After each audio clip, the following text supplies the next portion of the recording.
Admiral Jake Morrison stood at the main window of Luna Station and watched the stars. It was a quiet Tuesday morning in 2387 when everything changed for humanity. The coffee in his cup was still warm when the alarm started ringing across the station. His second officer, Lisa Brooks, ran into the command room with her face pale and her hands shaking. The first alien ship appeared like magic near Earth's moon. It was beautiful and terrible at the same time. The ship looked like it was made of crystal and light. It was bigger than any human ship ever built. More ships came out of nowhere until 12 alien vessels floated in space around Luna Station. Morrison put down his coffee and walked to the communication panel. His hands were steady even though his heart was beating fast. He had trained for this moment his whole life but never really believed it would happen. Behind him, his crew worked at their stations. Everyone was scared, but they did their jobs. The lead alien ship sent a message. The voice that came through the speakers was calm and cold. It spoke perfect English without any accent. Morrison wondered how they learned human language so well. The alien said his name was Ambassador Velith. He came from something called the Hegemony. He told the humans that their planet had been watched and studied. The aliens knew everything about human society and technology. They had decided what humans would do in their galaxy. Velith explained that humans were now tributaries. This meant they had to work for the aliens. Humans would mine rocks in space and grow food for alien worlds. They could not build warships or weapons. They could not explore beyond their solar system without permission.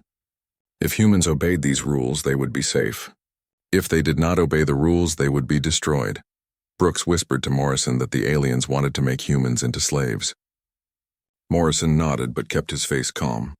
He knew the alien ships had sensors that could read human emotions. He had studied alien psychology for years in secret programs that most humans did not know about. The ambassador sent detailed instructions to Earth. Humans had 30 days to start mining asteroids for rare metals. They had to grow special crops that aliens liked to eat. They had to build receiving stations for alien governors who would come to live on Earth and watch everything humans did. Morrison opened a secure channel to President Karen Walsh on Earth. The channel used quantum encryption that aliens could not break. At least he hoped they could not break it. President Walsh appeared on his screen. She looked tired, but her voice was strong. She asked Morrison what the aliens really wanted. Morrison looked at the alien ships again. They were powerful and advanced. But they had made one big mistake. They thought humans were weak and simple. Morrison told the president that the aliens were offering humanity a deal. It was the kind of deal where the strong side got everything and the weak side got nothing. But humans were not as weak as the aliens thought. For 50 years, human scientists had been listening to alien radio signals from deep space. They had learned about alien technology and society. Secret human bases beyond Pluto had been building new kinds of ships. These ships used technology that aliens did not know humans had discovered. Morrison had commanded these secret fleets for 10 years. The ships were hidden in the dark, cold space beyond the outer planets. They were painted black and moved without making signals that aliens could detect. Each ship carried weapons that could destroy alien vessels. The aliens thought humans only had the small ships they could see near Earth and Mars. They did not know about the hidden fleet. They did not know that human scientists had already figured out how alien shields and weapons worked. They did not know that humans had been preparing for this day. Brooks asked Morrison what they should do. Morrison smiled for the first time since the aliens arrived. He told her they would pretend to be grateful. They would act like scared primitives who were happy to serve their new masters. They would mine asteroids and grow alien food and build the stations the aliens wanted. But while they pretended to obey, they would really be preparing for war. The aliens expected human silence and surrender. Instead, they would hear something very different. They would hear the roar of human warships when the time was right. Morrison sent a message to the hidden bases beyond Pluto. The message was short and simple. It said the masquerade had begun. All ships should prepare for Phase 2 of the plan. Humanity would bow to alien masters during the day and sharpen their weapons at night. Ambassador Velith was still talking about tribute schedules and mining quotas. He did not know that every word he spoke was being recorded and analyzed. Human cryptographers were breaking alien codes. Human engineers were studying alien ship designs. Human soldiers were learning how to kill aliens. Morrison looked at Brooks and saw the understanding in her eyes. She knew they were going to fight. She knew they were going to win. The aliens had technology and numbers, but humans had something more important. They had the desperate fury of a species that refused to kneel. The first phase of the war had already begun, and the aliens did not even know it. 6 months passed, and humans learned to hate with a smile on their faces. Earth looked like it had accepted the alien rule. Mining ships went back and forth between the asteroid belt and alien collection points. Farm ships carried grain and vegetables to alien worlds. Human workers built monitoring stations throughout the solar system exactly as the aliens had ordered. But everything was a lie. Captain Ryan Hughes commanded the mining operations in the asteroid belt. Every day his ships would fly to big chunks of rock floating in space. The aliens watched through their sensors as human crews cut into the asteroids with lasers and pulled out metals that aliens needed for their technology. The aliens were happy because they thought humans were doing exactly what they were told. The aliens did not know that humans were also digging deep tunnels inside the biggest asteroids. These tunnels became secret bases where human workers built weapons and ships. The rocks that looked empty from outside were full of humans preparing for war. Lieutenant Amy Foster worked as Hughes's chief engineer. She was small and quiet, and aliens barely noticed her when they came to inspect the mining operations. This was exactly what she wanted. While aliens looked at mining reports, Foster studied every piece of alien technology she could find. Broken parts from alien ships, pieces of alien equipment that fell off during repairs. Even alien garbage taught her how their machines worked. Foster learned that alien shields worked by bending space around their ships.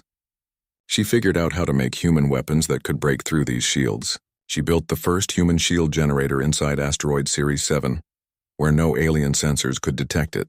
When she tested it, the shield worked perfectly. On Earth, things looked normal, but everything was changing. Dr. Ben Carter worked in the big farms that grew food for alien worlds.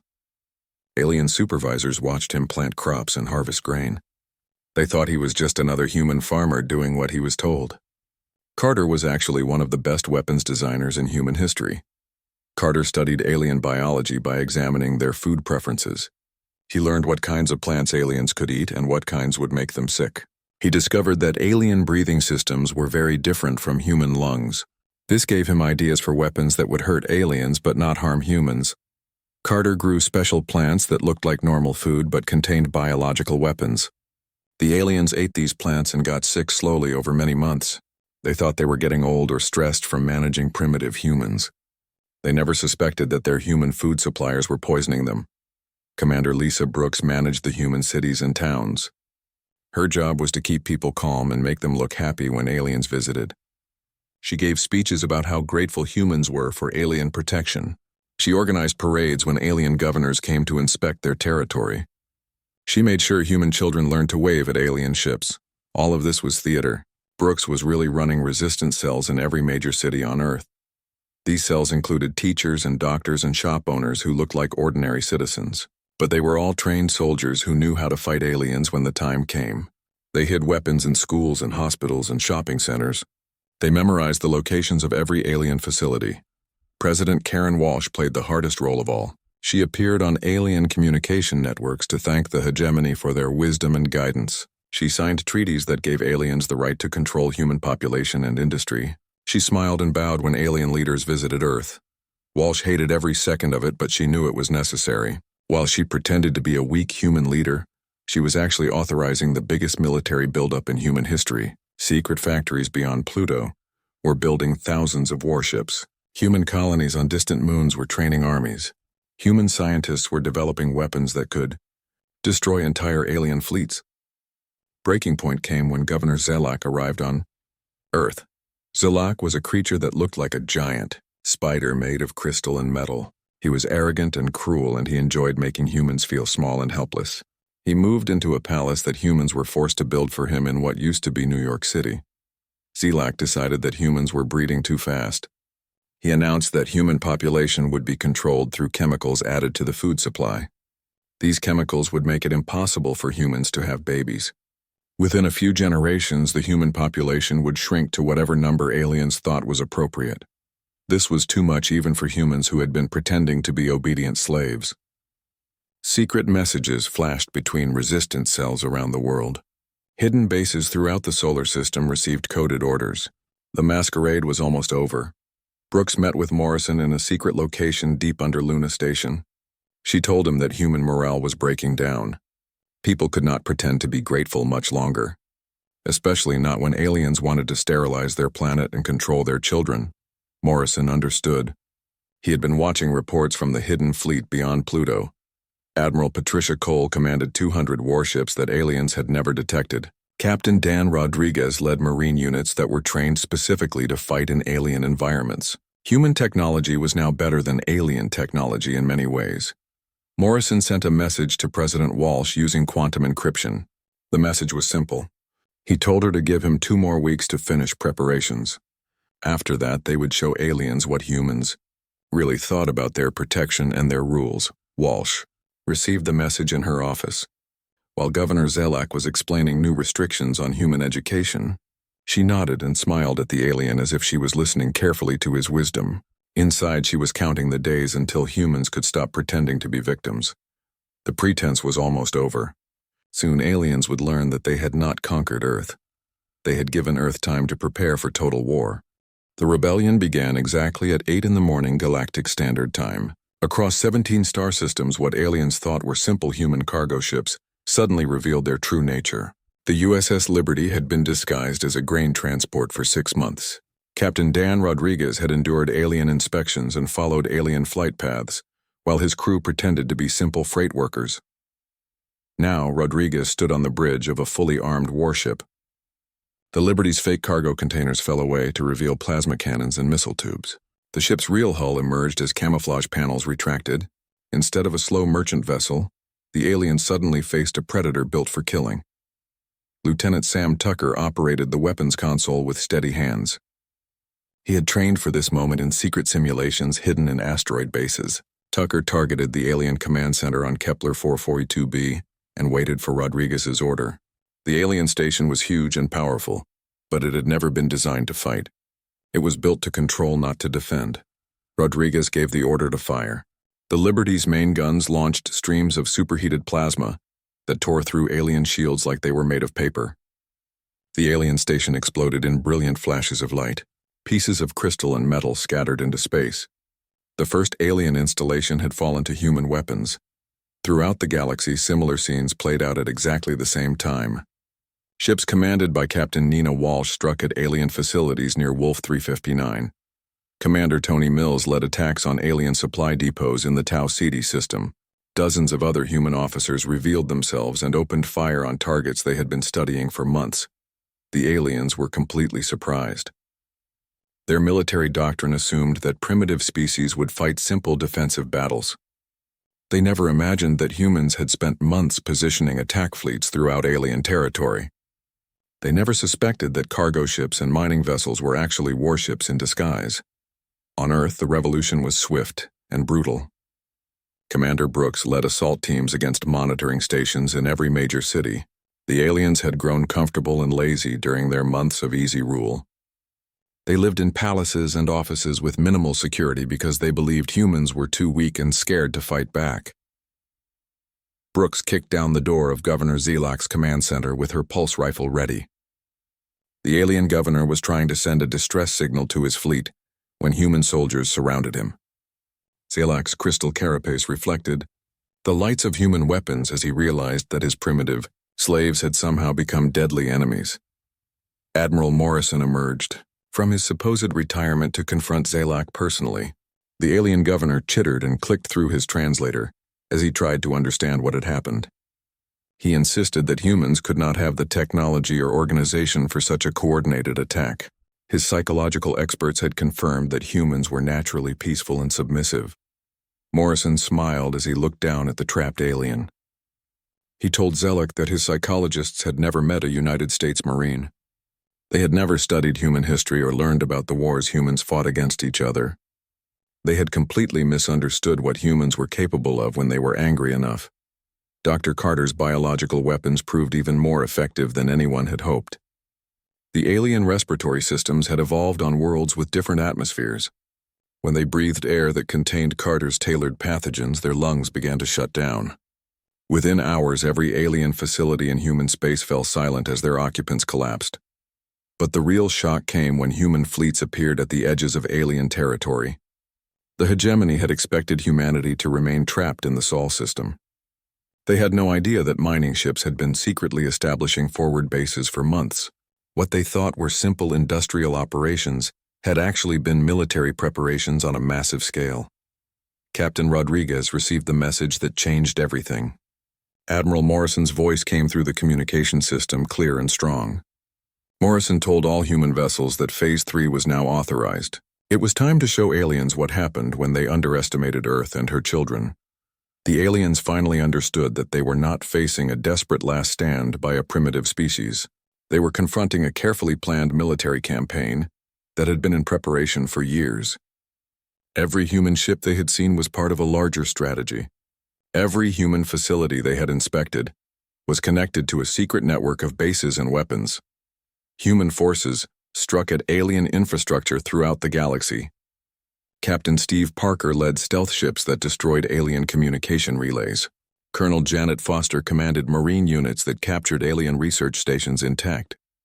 Major Oliver Nash coordinated the siege of alien supply depots that kept their fleets operational.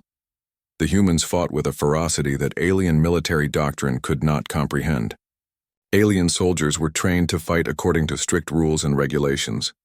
They expected their enemies to follow similar patterns, but humans fought like they were defending their homes and families, because that was exactly what they were doing. Within 24 hours, the hegemony had lost control of dozens of star systems. Their perfect tributary system was collapsing as other enslaved species saw what humans had accomplished. If humans could break free, then maybe other species could do the same. Admiral Morrison coordinated the grand strategy from his new command center on Luna. The facility that had pretended to be a mining station was actually the most advanced military headquarters in the galaxy. Morrison watched tactical displays that showed human fleets advancing on 3 different fronts, while alien forces retreated in confusion. The aliens had made 2 critical errors that would cost them everything. First, they had assumed that humans would fight like other species using predictable tactics and following established rules. They never imagined that humans would use deception and surprise on such a massive scale. Second, they had given humans 6 months to prepare while thinking they were breaking human spirit. Instead of destroying human resistance, the occupation had given humanity time to position weapons and coordinate plans. The aliens had actually helped humans get ready to destroy them. Lieutenant Brooks reported to Morrison that they were receiving surrender requests from 17 different alien sectors. Local alien commanders were asking for mercy negotiations because their forces were being destroyed faster than they could call for reinforcements. Morrison looked at the tactical displays showing human fleets closing in on major alien strongholds. He considered the surrender requests while watching his forces prepare for the final assault. After a moment, he told Brooks to inform the aliens that humans would consider their requests for mercy. But first, the aliens would learn about the human concept of proportional response. The hegemony's response was exactly what human strategists had predicted. They sent their most powerful fleet to crush the human rebellion before it could spread to other species. The Third Battle Fleet consisted of 300 massive warships commanded by Admiral Korthak, their most experienced military leader. Korthak had won battles against dozens of species over his long career. He had conquered worlds and destroyed fleets that dared to challenge hegemony rule. He was confident that primitive humans would collapse as soon as they faced real alien military power. His ships were larger and more advanced than anything humans could possibly build. The alien admiral was wrong about almost everything. Commander Patricia Cole waited for Korthak's fleet at Tau Ceti with 47 human warships. Her forces looked hopelessly outnumbered compared to the alien armada that dropped out of hyperspace like a metal storm. The alien vessels were beautiful and terrible as they moved into attack formation with practiced precision. Lieutenant Kevin Brooks served as Cole's tactical officer aboard the flagship UES Defiance. He watched the alien ships approach and reported their strength to Cole with a calm voice that hid his excitement. Brooks had studied alien fleet tactics for years and knew exactly how they would attack. The aliens followed patterns that made them predictable despite their superior technology. The aliens broadcast surrender demands as they approached the human defensive line. Admiral Korthak offered to spare human lives if they abandoned their ships and submitted to arrest. He promised that human rebels would be treated fairly according to hegemony justice codes. Cole listened to the alien ultimatum and smiled. The aliens had no idea that every asteroid in the Tau Ceti system had been weaponized during months of secret preparation.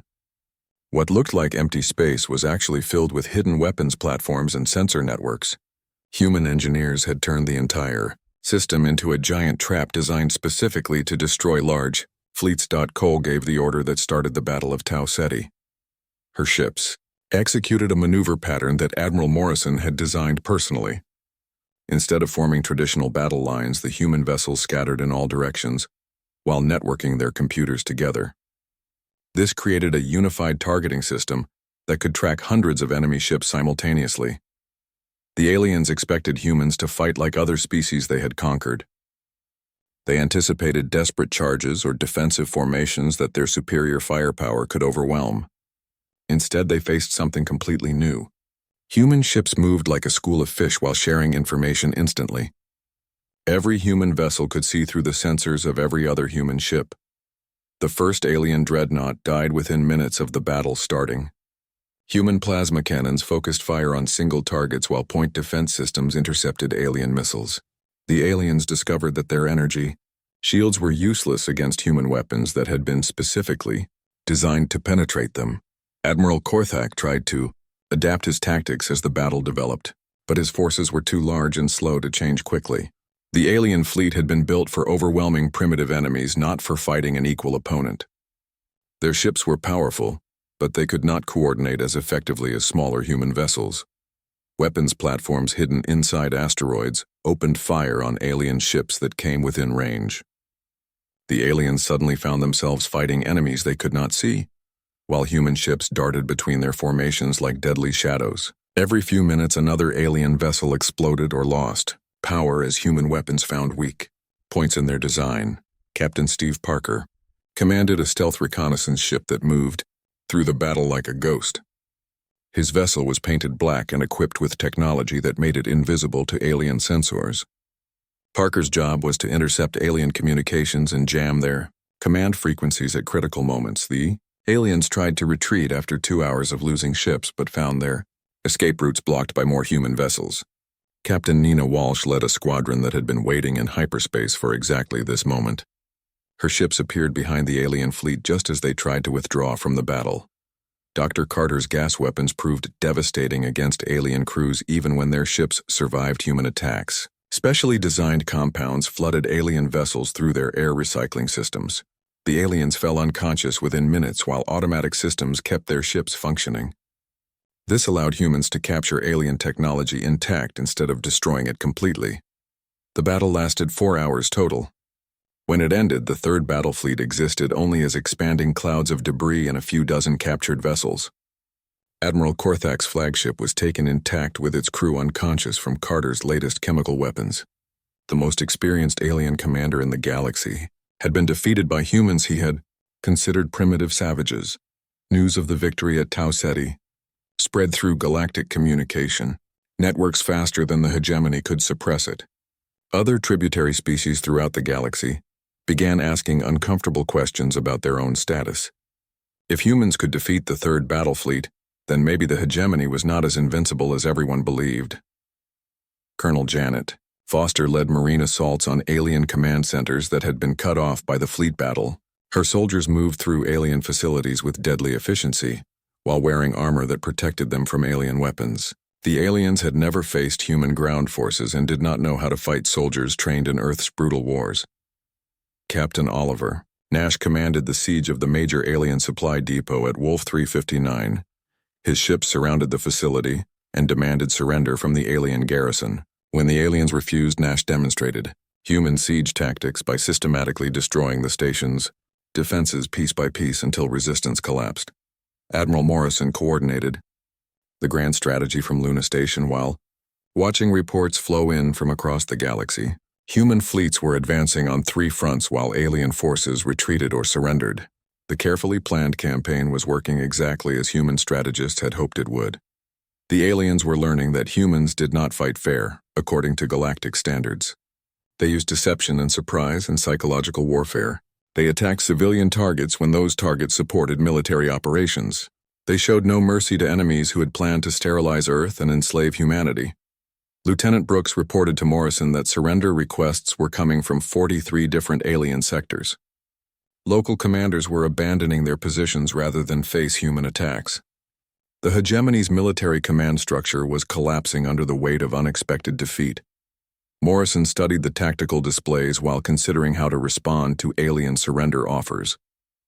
He had spent decades preparing for this war and knew that victory was within reach, but he also understood that the real challenge would come after the fighting ended. Humans would have to build something better than the system they were destroying. The Galactic Council convened an emergency session for the first time in 800 years. Representatives from 47 different species gathered on the neutral world of Arcadia Prime to discuss what their databases had classified as the human problem.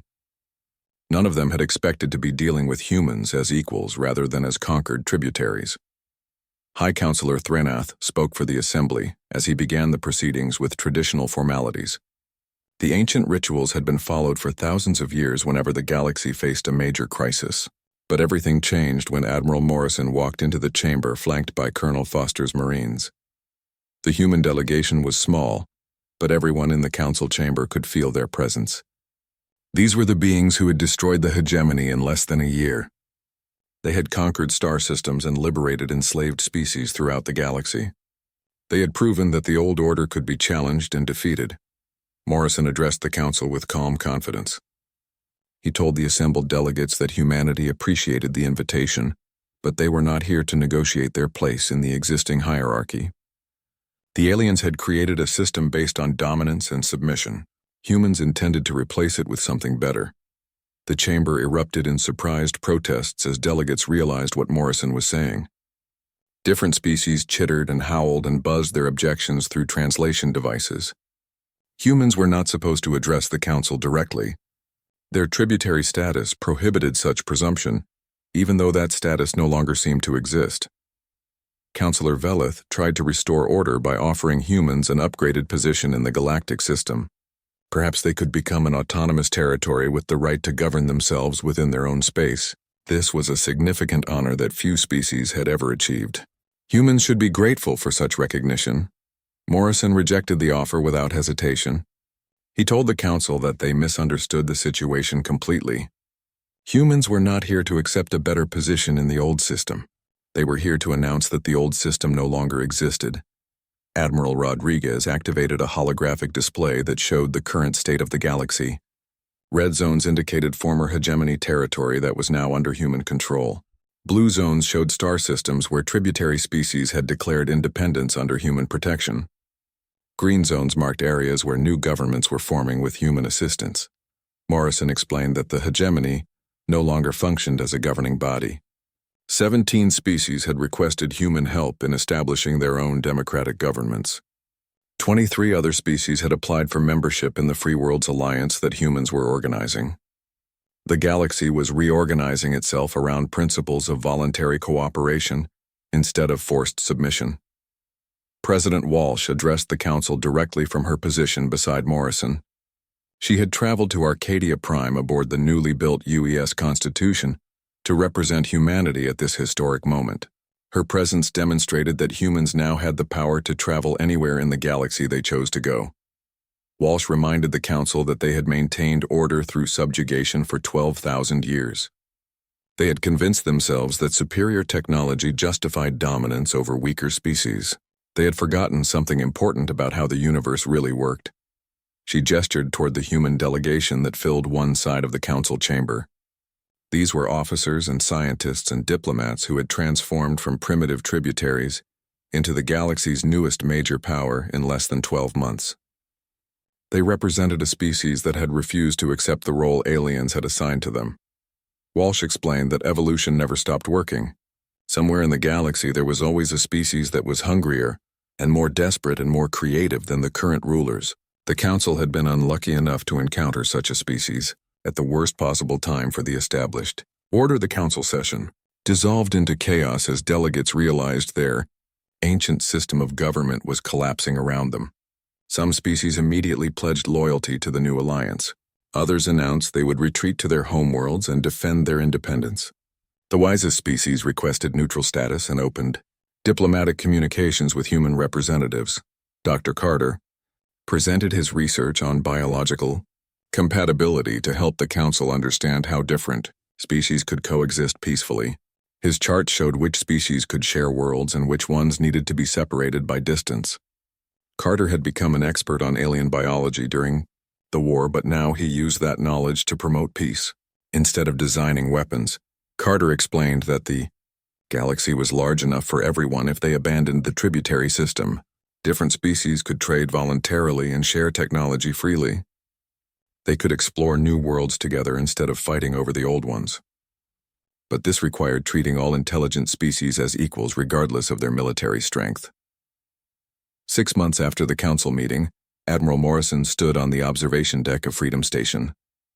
The massive space habitat orbited a star that had once been the center of hegemony power. Now it served as the capital of the Free Worlds Alliance, where representatives from dozens of species worked together on common projects. Morrison watched ships from many different worlds dock at the station's ports. Alien traders brought goods that humans had never seen before. Human merchants carried Earth products to distant colonies. Scientists from various species collaborated on research projects that benefited everyone. The tribute fleets had been converted into exploration vessels that mapped new regions of the galaxy. Commander Brooks joined Morrison at the viewing port. She had been promoted to Director of Alliance Security and spent her time coordinating peaceful cooperation instead of planning military operations. She asked Morrison if he had any regrets about the path humanity had chosen. Morrison watched a group of young aliens from recently liberated worlds as they worked with human engineers to design defensive ships for their home systems. The aliens were learning human technology, while humans learned about alien cultures. Everyone was teaching everyone else in a way that made all species stronger. Morrison told Brooks that he had only one regret about the war and its aftermath. He wished humans had been louder from the very beginning. The galaxy had expected human silence because humans had allowed aliens to think they were naturally quiet and submissive. It turned out that when Earth finally spoke, the entire galaxy stopped to listen. The stars stretched endlessly in all directions around Freedom Station. They were no longer organized according to systems of dominance and submission. Instead, they were connected by the simple principle that had driven humanity to fight for their freedom. Every intelligent species deserved the right to determine their own destiny, regardless of how advanced their technology might be. In the distance, human ships led mixed fleets toward unexplored regions of space. The vessels carried diplomats and scientists instead of conquerors. They were looking for new worlds to settle and new species to befriend. The age of tributaries had ended forever. The age of equals was just beginning, and it would last as long as beings remembered that freedom was worth fighting for no matter what the odds might be.